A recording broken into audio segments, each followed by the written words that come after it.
This is our customer Justin's 2024 Subaru WRX, and today we're going to show you how to install the brand new Cobb front mount intercooler kit from start to finish. Not only that, we're also tossing it on our dyno to truly see what gains this intercooler has to offer.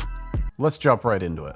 So I'll just do a quick walk around of Justin's car. This is his 2024 Subaru WRX. So over the past maybe year and a half, we've been helping him modify this car. When we first saw it, all it really had was, I believe, coilovers, the brake kit, and the wheels. It had some other wheels on it. So last year we got him set up on these work ZR10s in the, I believe they're Glim black. And then we got these custom stickers made in this like neon green color that matches his TDMI brake kit. You can see he's already repping up there. Towards the end of the year, we did this carbon fiber fender kit as well as carbon fiber hood, or he may have had the hood before. I know we did the fenders. Got a carbon fiber front lip, bunch of Cobb stuff. There's a ton of Cobb stuff in this engine bay. As we're digging through it with Tyler today, you'll start to see more of that stuff. But oh, it's got a really cool carbon fiber steering wheel as well. This thing's pretty sweet. It's got some nice grip to it. Looks really cool. I like the little things too. He's got this little badge that lights up when you open the door. It's got the WRX logo with the two C lights that resemble the headlights. So that's pretty cool. I believe we also did this carbon fiber duckbill trunk, which looks awesome. Like we said in one of the videos last year when we actually did a car review where we just drove around the car, talked about how it felt and everything. Normally, I don't feel that great about cars with like a bunch of exposed fenders or hoods, trunks, whatever. I like when they're either painted or wrapped. But since this car is a dark gray color that matches carbon fiber pretty well, it actually works with this car. But anyways, I think this carbon fiber works really well with the dark gray because it kind of blends in. We also did the IAG AOS system and the Cobb top mount intercooler. And here's Tyler ready to work. I wouldn't say ready to work. But he's not ready to work. And if you guys do want to follow his build online, Instagram is SirWRX. All right, first step, we got to take off the bumper. No. Not the first step, don't listen. Right here. First step. We're gonna listen to this guy. Max out. Now bumper removal? Mm-hmm. Nice. So we got like 1,000 clips. Unfortunately, the Subarus, they have push pins, Christmas trees and push pins. So we have to remove the bumper, bottom tray, and he's got a really nice lip on this that we want to be careful with too. And it all ties into the original bumper. So we'll get this off and then come back to you. First thing to go is the under tray, which has 5 clips and 2 bolts. In the wheel well, there's a few more clips that we need to remove. Next up, the front bumper has multiple clips on top that also need removing. While Tyler continues on the front end, I'm organizing the intercooler kit so it's easier for us to find what goes where. Then the front bumper comes off. But don't forget to unplug your fog light harness before ripping that out. Front bumper off. Yes. Not terrible. We just, specifically this car, we want to be extra careful with due to the carbon fiber fenders. But every car, you know, we treat with the most respect. But this one, we got to be a little extra careful because this stuff is fragile. It's strong, but it's easy to make a mark on it. So we don't want to do that. But yep, front bumper, we got that off, and we got to take the crash support has to come off. We got to get rid of this, unfortunately. Get the whole front stripped, dry fit the intercooler, get the pipes on it. But we're gonna have to remove a lot of stuff because hair box, stuff like that, just to get the pipes fitted through. Get the other top mount off.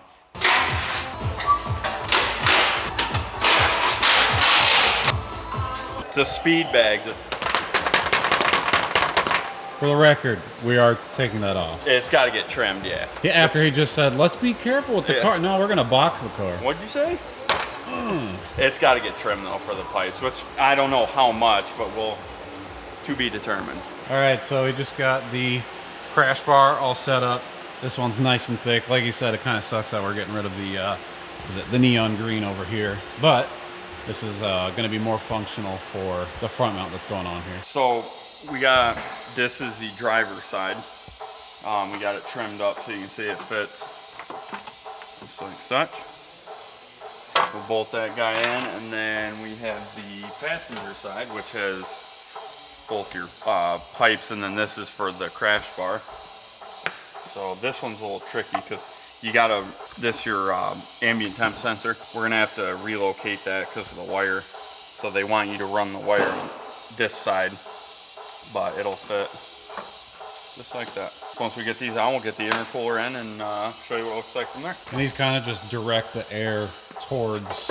Yeah, it's an air dam essentially. Yep. That's why they're tapered like this too, so it'll kind of like scoop the air. Force it. Yeah. So they actually want you to take this off, and we just trimmed it because this will help with airflow. Because if you see what's under it, it's perforated. So that would be like air turbulence, essentially. So we just trimmed it and we're gonna leave it. So we were just looking up. We weren't looking anything up. So we already know where the hardware goes. Yep. We're gonna show you guys where the hardware goes. These are locking, mechanical lock bolt. What we're gonna do is we're gonna leave these finger tight. I'm gonna drop that probably 6 times. We're gonna leave them finger tight because the intercooler, it gets sandwiched between these. So like 1, 2, 3, 4. That's the intercooler. So this is what holds your intercooler, and then your crash bar sits here. So we want to make sure that these are sucked against the intercooler, just so there's no stress on these, because if you had these tight and then put the intercooler in there's space, you could potentially crack these. These are pretty thin. I mean, they're rugged enough for what we're doing, but we just want to, you know, err on the side of caution with this. Dry fit this one, and then we'll grab the intercooler. They designed this pretty well too, because these bolts just happen to go through the holes that have slats for like wiggle room, which is kind of nice to see. Pop and lift. Always lift with your back. It's Yeah. It's not that heavy. No. You have to. So we'll do a little tutorial on heavy lifting. So you see, legs are completely locked out.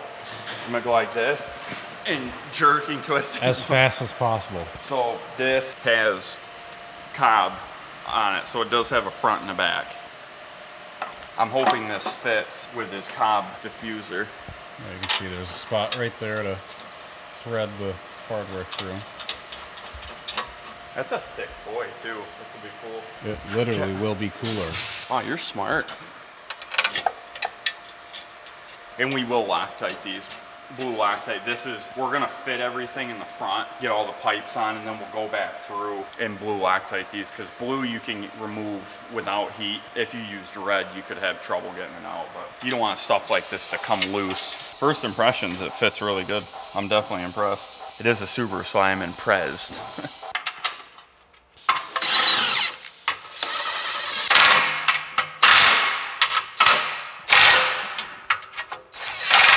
So your ambient temp sensor, you can see it just, get some light on this. We did talk about it. I don't think we showed where it ended up. So it fits like snug. So it's in a shielding, so it's in that loom.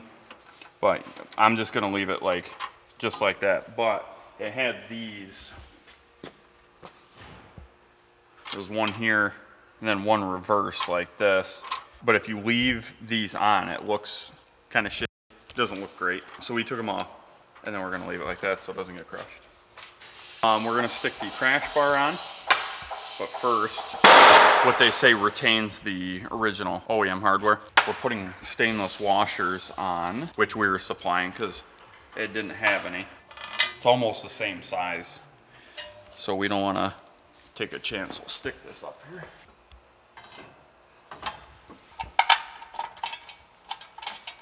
Get one in here, and then we'll put the rest in and snug them up. We'll take this guy out to get it out of the way. Carefully. And if you want a nice Cobb intake as well, Circudeem.com. I hate stock airboxes. They're such a pain in the balls. Cobb. Next, we remove the Cobb top mount intercooler and carbon fiber engine cover. So this might be a little bit different if you don't have the Cobb. So it might be a little bit different if you have the stock intercooler, but yep. Essentially the same process for both.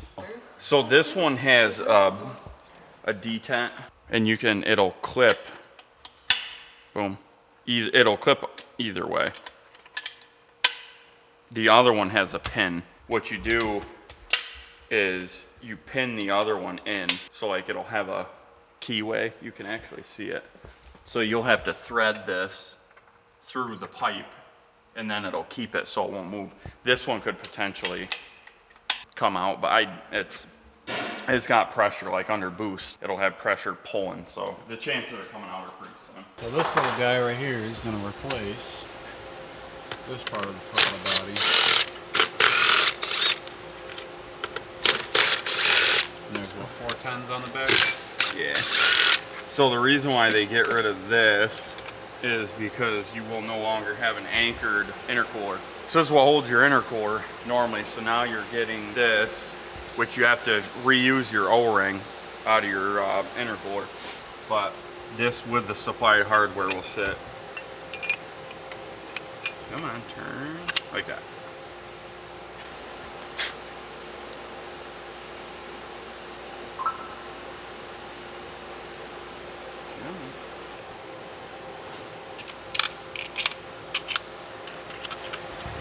Thread all the way through the throttle body and into the manifold, intake manifold. Just getting them in there, you know, because it's a lot of thread. So then what we'll do is they supply an Allen. Of course, I supply two Allens. 50-50. Yeah. There's actually two. Christ.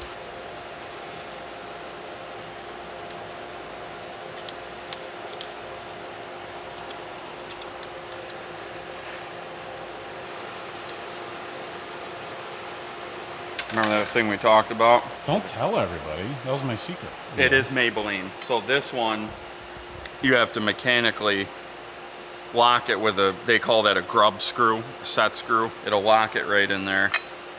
This will get blue Loctite, but for test fit purposes, for now, we'll just stick it on there. All right, so we're lifting it back up now because we need to install this little elbow piece underneath. It'll be easier to reach. You'll say that's, you think this piece could have been fitted from the top down, or we're just gonna do it from the bottom because it's easier? It's gotta be done from the bottom. Okay, so 100% you gotta go from the bottom. So you can actually see that bracket on the exhaust cam side of the housing here, and this gap restricts getting that pipe through, and I'm not gonna scratch that brand new pipe on the guy. You could get it through there if you forced it, but we're not gonna do that. Raise the car up, fit it from the bottom, and if you scratch that, it's silver underneath with wrinkled black. So yeah, you'll easily see it. So we're not about that. I mean, just put it through the bottom, we'll be done with it. So these do say Cobb, so I try to get them so the letters out, but this you won't see, but we'll still face them out anyways. It's so we can sleep peacefully at night, knowing that the I don't logo, sleep much. Oh, he doesn't sleep at all. Jordan left me, as always. So this bracket gets removed, so we got to get that breather tube off of there. You can use a pick. It's like a 45 with a 90. See if I can get it first try. So see how this is orientated? So this was the bracket that the pipe would hit, and they want you to remove this to stick this in there. And by the way, if anybody gets this kit, make sure that you put your O-ring in the charge pipe, because this does not have an O-ring in it. It's in the supplied kit, so that could be a huge pain in your ass if you don't. So this bolts to the engine, and then this becomes, so it's gonna bolt onto the valve cover, and then that little clip mount right here is for this guy. So we got it on. This is your keeper.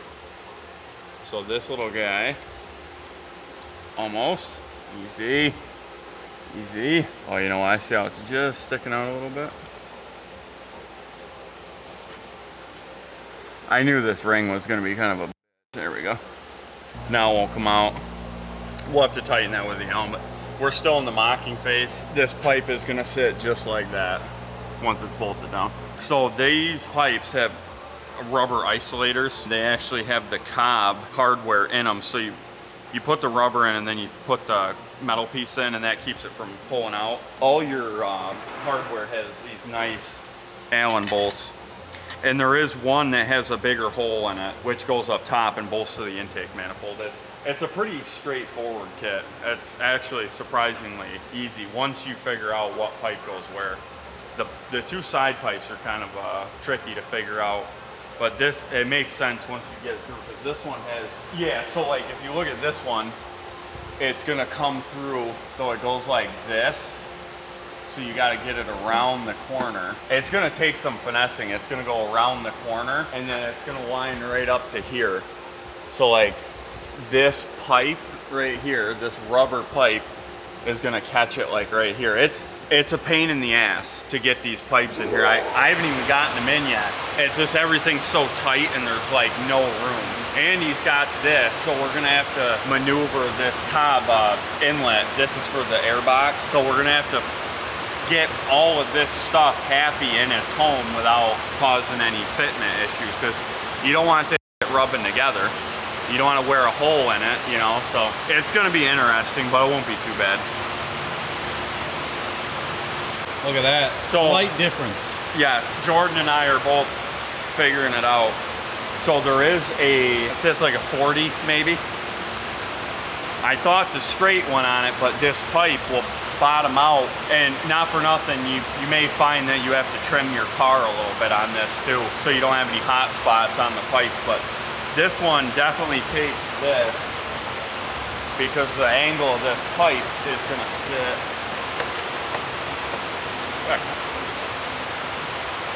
See now, look at this. This is what I'm talking about, how that's touching. So we're gonna have to make sure that that's moved and out of the way. But this little guy is gonna go right in here, like that. So it's gonna sit. We'll make sure that we get a bunch of pictures and stuff, and we can explain it too. Once we get everything all situated, we'll get some pictures and videos for you guys, so if anybody else ever gets this kit, but we'll put it in for you too. Like that. So that's a separate bracket? Correct. It'll sit just like that, so you gotta pull that factory hardware out of there. I mean, right now it fits pretty good. Like, I'm definitely happy with the way it fits. It's just we gotta get the clamps situated so everything looks good. You know, you want everything even, that looks nice, so. We'll spend a lot of time getting everything fitted, and then we'll get everything tight and put back together, and then we can start it. So we still have quite a ways, and we got to get the bumper back on. Make sure the bumper fits good, like when we took it off. Kevin's going to be tuning the car as well. We're going to bring him over to the dyno over here. Kevin's actually tuning another BMW right now. So we'll have Justin's car back on the dyno again for the third time, I think, and see what she does. So this bracket isn't utilized. And this is actually for the stock pipe that comes down here for fresh air. And once you get rid of that, that pipe actually has a ton of room. We'll retain everything on especially on a customer's car. We put it all in a box or bags, whatever they want, and keep it. But this is like what we call discard. It's not something that he'll probably ever use again. I don't see why you'd want to take this off the car, but yep, that makes it easy. And this is all learning experience with this kit because it's new. Because the pipes being on this side, bracket houses both pipes. So they share the same bracket, yep. Mounting point?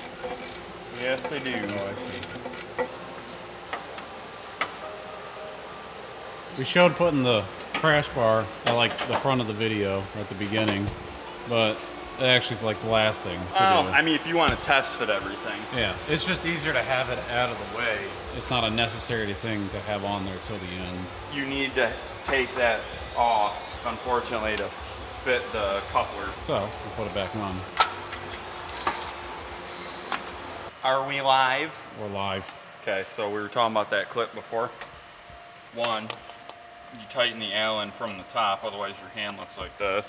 But you can see where that bracket's gone. So what you're gonna do is you're gonna take this, do it, of course, and camera shy. There, that little clip has to go into the bracket. But there's, yep, there we go. So you put that last little 10 mil in there and you're all set. Front cover. Yep.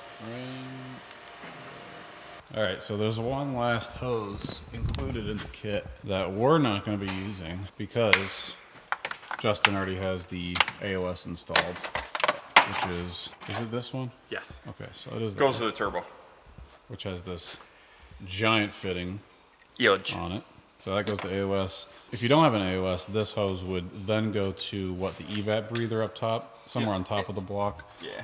Which I think that's crankcase that.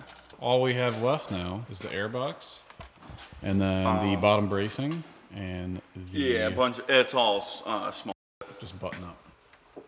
This guy is Cobb, as you can see, everything. I'm pretty sure this is Cobb. Yep. I saw the dress up kit, but This whole thing is supposed to go, you can buy it all as one thing, like the inlet, charge pipes, intercooler, all as one thing. So this stuff will fit together, which is really nice. Instead of having to cut stuff, because that's a huge pain in the ass. Because if you had to cut this, it would be kind of a shit, because you could ruin the carbon. So there was one more little bracket that we put on last minute, which was holding the engine cover right here. Yeah, so you which went inside. You can kind of see it right here, how it's sloped down. So this adapter for the throttle body has 2 machined holes with threads in them with conical Allens. You got to put that bracket in, because normally this is held in with this guy. So this would be under here and go to the factory style intercooler top mount. I think he's up, Squidward. Yes, sir. We're all done. It's time for the first step. And Jordan's gonna do it, so he's liable.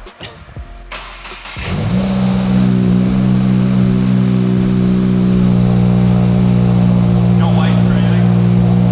Yeah, so no lights on the dash. Everything sounded good up here.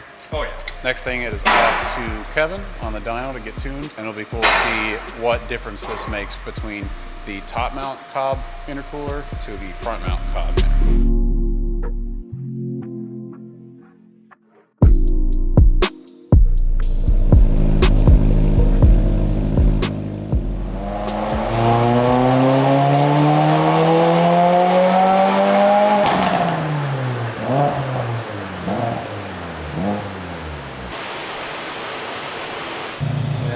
Quite a bit. You can definitely tell a little bit of lag. Giving up a little bit of spool there. I figured. Nothing happened with the front mount with the additional piping and bigger core and stuff. You're just going to see a little bit of with a stock turbo, a little bit, well, I kind of with any turbo, but just because of the additional piping and stuff, it's just going to be a little bit laggy. I just was saying that the intake air temps didn't move a degree during the pull, so that's pretty good, even after. It wasn't until the bypass valve dumped back in the inlet and then it all came back through is when it...